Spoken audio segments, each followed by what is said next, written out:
বাড়িতে মাংস রান্না হচ্ছে, এদিকে আকায় পেঁয়াজ ভাজা হচ্ছে, মশলা কষা হচ্ছে। মশলা দেওয়ার পরে আমরা মাংসটাকে দিয়ে দেবো। কাঠে রান্না খুব সুস্বাদু হয় খাবার। আমরা এখন মাংসটাকে দিয়ে দিচ্ছি এর মধ্যে, মশলার মধ্যে দেওয়ার পরে মাংসটাকে এখন নাড়তে হবে ভালো করে। নেড়ে এটাকে এখন কষাতে হবে হালকা হালকা করে। মশলাটা মিক্স হয়ে গেলে আমরা এখন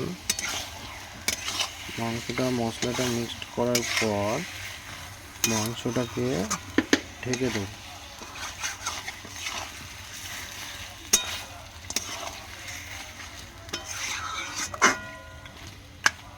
এই যে মাংসটাকে এখন আমরা ঢেকে দিলাম।